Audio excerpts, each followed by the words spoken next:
I don't know if you missed it, but there was a really gross outburst on Twitter by a Liberal MP earlier this month. It was by this woman, a first-term Liberal MP from Whitby, Ontario. Her name is Celina Caesar-Chavannes. She immigrated to Canada from Grenada, which is a small island in the Caribbean, and she's actually been a great success in Canada. She's got a Bachelor of Science degree and then an MBA. Canada has been great to her, too. She might have done well back in Grenada, but I don't know. It's a pretty poor country, pretty small country, and she has just soared in Canada. There'd be no limits on her. A success in business, a success in life. And now she's an MP, not just an MP, she's a parliamentary secretary to a cabinet minister. That's like being a junior cabinet minister. So yeah, Canada has made her dreams come true. But she's grouchy. She's a black woman who has done everything she wants to do, more than anyone could reasonably hope to do, but she still sees racism and sexism everywhere. A few months ago, in December, she posted this huge, long Facebook rant from Parliament Hill. She said that someone walked into the public bathroom when she was in there, and that person put her wallet down on the table. Let me quote from her Facebook rant. This is an MP, a parliamentary secretary, but she just had to write hundreds of words about this. Let me read. As she placed her wallet down and our eyes met in the reflection in the mirror, she said, "Don't steal my wallet, okay?" My smile, joy, and excitement vanished. She noticed because she quickly responded with an, "I was just joking," with a little sprinkle of like, duh, on the side. Now, was that a dumb joke that someone made? The other lady immediately said that it was, but to Celina Caesar-Chavannes, it was obviously racism. Why? I mean, I think it's dumb to leave a wallet out in a public bathroom, even in Parliament. I'd be worried someone would take my wallet. Anyone, I wouldn't do that. But what does race have to do with that? Other than the fact that Celina Caesar-Chavannes meticulously described the race of everyone else in her story about the bathroom. The whole thing is weird, but the weirdest part is that instead of shrugging it off as a dumb joke, or even if she is right, even if it was racist, which I think is a stretch, making such a big public fuss about it. I mean, you're an MP, you're a parliamentary secretary to a cabinet minister. Even if you have a 1-minute moment in your day, how about realize how privileged you are, how powerful you are? But let me read the very next part of her Facebook rant because it's worse. And I think it confirms my take on that wallet thing. This is a hypersensitive woman with a huge chip on her shoulder looking for reasons to be offended. Let me quote. This is from her own Facebook page. "You're a junior cabinet minister, really. That's what a parliamentary secretary is. You have enormous power and privilege. You're making decisions affecting millions of people. You're traveling the world. You have a large audience of people who listen to you. But this is what you gripe about?" She mentions this literally in the next sentence after the wallet paranoia thing. Ready? "Earlier that day, the security at Wellington did not open the door for me to enter, even though I have been working in that building for a year and been a member of Parliament for 2 years. So you're mad that a security guard didn't open the door for you? Is that a security guard's job, being a doorman, a concierge, a fluffer? Or is their job to do security? And hang on, I didn't know that feminists waited around for men to open doors for them anymore. She's a parliamentary secretary, though, so she makes more than even normal MPs do, just a shade under $200,000 a year, plus free travel, plus expenses, plus an office in Ottawa, plus an office in Whitby, plus a staff. So Her Majesty is furious that a blue-collar security guard who's there to keep her safe, another perk of being an MP, didn't jump right up and get the door for her. And you guessed it, that's racism? No, sister, that is not racism. That's your anger, your paranoia, your sense of entitlement, which is wholly unfounded. You came from a poor country where per capita GDP is less than a third of what it is in Canada. The entire population of Grenada is smaller than the population of your riding in Whitby. You left there to come here to be great. Even if you were Queen of Grenada, you'd be less than you are in Canada. And she's angry because some working class schlep didn't bow down to her, and she's calling him a racist for not opening the door? She's the one who, in her bizarre Facebook post, is describing everyone by their race. Here's the part I skipped over about the great bathroom incident. Let me quote. "The first, older with sandy blonde hair, walked straight past me and into the stall. The second, the younger blonde, although not natural because she needed to get her roots done, proceeded to put her wallet on the counter by the front door.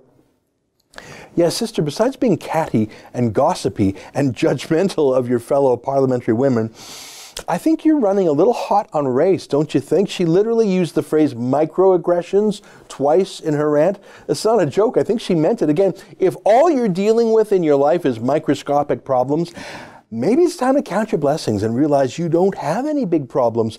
And maybe be grateful to the country that has welcomed you and the people who work under you, including lowly security guards, even if they are, yuck, white. Anyways, that was an outburst by her in December. That just sets the table here. Fast forward to March. It started with the budget a couple weeks ago when another immigrant to Canada, a Muslim migrant from Somalia named Ahmed Hassan, the immigration minister, when he bizarrely published this tweet. Take a look. A historic budget 2018 for racialized Canadians. $19 million for black youth and mental health, National Anti-Racism Plan, Center for Racial and Gender Data, $23 million multiculturalism funding, $31.8 million for racialized newcomer women, real change for equality and growth. What does racialized mean? It's not a real word. I mean, you can talk about race if you like, but we don't like to do that in Canada because we like to be colorblind and treat everyone equally before the law. That's why Celina Caesar-Chavannes came here. That's why Ahmed Hassan came here, I presume, because we treat black people better in Canada, ironically, than they do in Somalia, and they're black. And there are more opportunities for black people in Canada than in Grenada because we're that friendly and free and tolerant no matter what your race is. Racialized? That is a bizarre sociology word, the kind of BS they teach in universities these days that tries to unteach equality and tries to replace equality with racial identity politics. So you don't just see a group of friends anymore, a group of Canadians. You're supposed to now see a black woman, a gay man, an Aboriginal person in a wheelchair. It's forcing us into little identity groups that destroys our personal character and replaces it with just a big leftist Marxist class of people to be bought and sold by politicians. $31.8 million for racialized newcomer women. How about just money for any immigrant women? And how about immigrant men too? And how about telling them that they're equal now and they can start to think of themselves as Canadian first now? And that last line in his tweet, real change for equality, really? So Canada needs to be changed. The same Canada that accepted Ahmed Hassan and Celina Caesar-Chavannes. I'm pretty sure we're the most tolerant place on earth. I'm pretty sure we don't need to be scolded and told we're not good enough by people who just arrived here and zoomed to the top. And that's what Maxime Bernier, the Conservative MP from Quebec, that's what he said in Twitter. Look what he replied. He said, I thought the ultimate goal of fighting discrimination was to create a colorblind society where everyone is treated the same, not to set some Canadians apart as being racialized. What's the purpose of this awful jargon? To create more division for the Liberals to exploit? Well, he's exactly right. Well said. Thousands of people liked that comment by Bernier and retweeted it on Twitter. He said it to Ahmed Hassan, but our microaggression MP, the one who's still fuming at security guards for not calling her Your Highness or whatever, she jumped right in and she said this. Maxime Bernier, do some research or a Google search as to why stating colorblindness as a defense actually contributes to racism. Please check your privilege and be quiet. Since our government like research, here is some evidence. Look at that logic pretzel. If you're colorblind, that's proof that you're racist. So if you don't just judge people based on race, that is racism. Seriously, she said that. And then she said, check your privilege and be quiet. As in, shut up, white boy. It's pretty much what she meant. Now, Maxime Bernier's an opposition MP. Ahmed Hassan is a cabinet minister. Caesar-Chavannes is a parliamentary secretary. Both of them have privilege in every normal meaning of the word privilege. And let's be more candid, it's likely unearned privilege. While they did win their elections, they were part of a cabinet that Justin Trudeau explicitly appointed based on quotas. As far as privilege goes, I don't think there's ever been a more privileged prime minister than Justin Trudeau. Again, not earned privilege, but wholly unearned privilege, absolutely inherited by virtue of his famous last name, not by any kind of achievement or skill. So Caesar-Chavannes said, shut up, white boy, to Maxime Bernier. She used slightly different words. She said, check your privilege and be quiet. And then she told him to read a kooky article about how not being racist means you're racist. But no, you don't get to tell MPs to shut up based on race. Maybe you can tell security guards that or women in the bathroom that. But but not a fellow parliamentarian. In fact, the word parliamentarian comes from the word to speak, parler, or parler in French. Bernier's parliamentary privilege means he can say whatever he likes. In fact, as an opposition MP, he has a constitutional duty to oppose what the government says. Or again, as Bernier put it so well, he said, edifying comments from a distinguished member of the House of Commons, please check your privilege and be quiet. You are aware we live in a democracy with free speech as one of its building blocks, right? That was pretty powerful. And after a massive backlash, Caesar-Chavannes said she was wrong. She said, Maxime Bernier, I am not too big to admit when I was wrong. Limiting discussion on this important issue by telling you to be quiet was not cool. If you are willing, let's chat when back in Ottawa. We are miles apart on this important issue, and it is possible to come a little closer. So it's not actually an apology. She doesn't say she's sorry. She said she was wrong about telling him to shut up, but not about her weird race hucksterism. Now, Bernier was not so easily mollified. He wrote back. He said, thank you for recognizing my right to air an opinion. I don't think we can find much common ground beyond that, however. You and Minister Hassan implied I'm a racist because I want to live in a society where everyone is treated equally and not defined by their race. Exactly. Now, he had 4 tweets in a row there, but in the interest of time, I'm only going to read one more. He said, I say it's time we conservatives stop being afraid to defend our vision of a just society made up of free and equal individuals and push back against those who want to silence any opinion that differs from theirs. Right on, absolutely. Conservatives are too easily scared into shutting up when someone calls them racist, even if it's in a bizarro way, like telling them that they're racist for not wanting to be racist, because you see, to a liberal, that's proof that you're racist. So bravo to Maxime Bernier. Now, this all happened on March 6th, right after the budget, and the next day, Caesar-Chavannes had a speech at the fancy Empire Club. Again, couldn't be more privileged, right? She tweeted about it. She said, I have heard individuals say that I might be a one-term MP because I continue to speak up about issues, and I accept that. I accept that because my feminism requires me to be bold. It requires me to smash and challenge the status quo.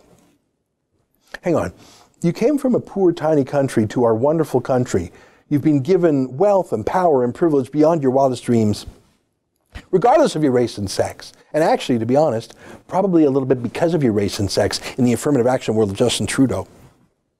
But you've come here to smash things? That's what you said, to smash things, to destroy things. Seriously, let me play the video clip that she selected from her own speech. Here's the video.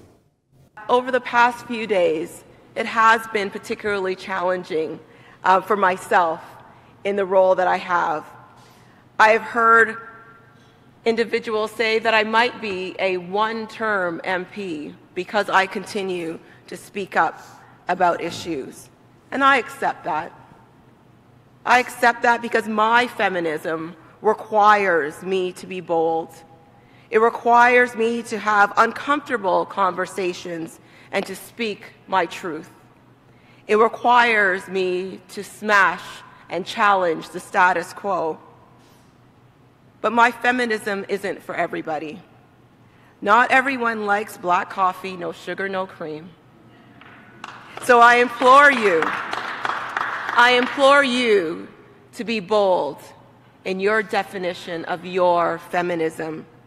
We have an army of young girls and boys who here in Canada who are expecting no less from you. Thank you.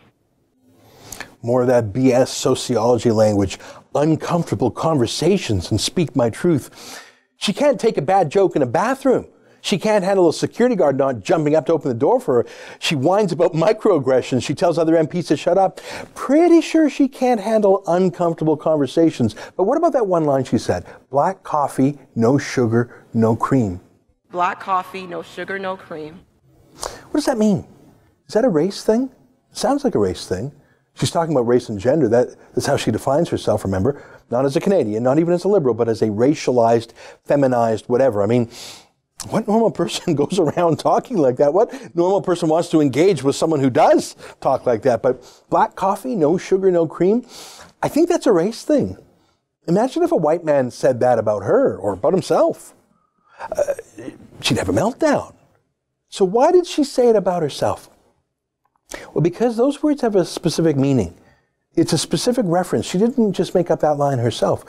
That was from a famous speech given by Malcolm X, the U.S. black activist who was contrary to Martin Luther King Jr., who was also a black civil rights activist.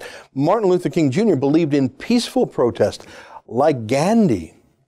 Malcolm X believed in violence if necessary. His real name was Malcolm Little.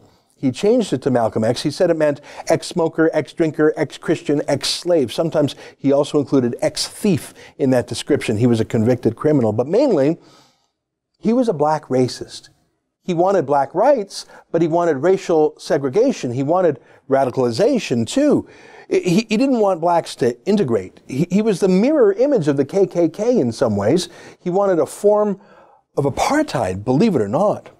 And in one radical speech, very famously, in November 1963, Malcolm X talked about the evil white man that he called the common enemy of all different minorities. He used that word, the enemy, again and again in his speech. He didn't even like white liberals. But don't take it from me. Here's a recording, just under a minute, of Malcolm X giving that speech in 1963, describing what he thinks about white people and black coffee. It's just like when you got some coffee that's too black, which means it's too strong. What you do, you integrate it with cream.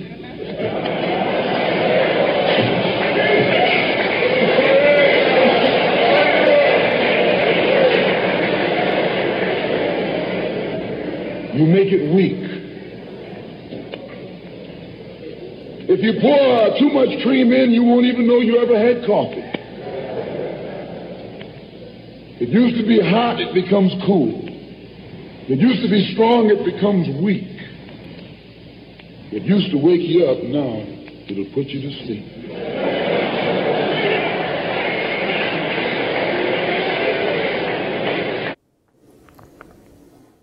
That is undoubtedly the reference. This angry, grouchy, chip-on-her-shoulder politician who came to Canada with nothing, but was given everything, who's at the highest heights of privilege, pretends she's downtrodden, that she was mistreated, that she's disrespected because she's a black woman, which she says at the Empire Club as a parliamentary secretary. She has copied the language of Malcolm X. And whatever else you say about Malcolm X, at least he was addressing a real problem.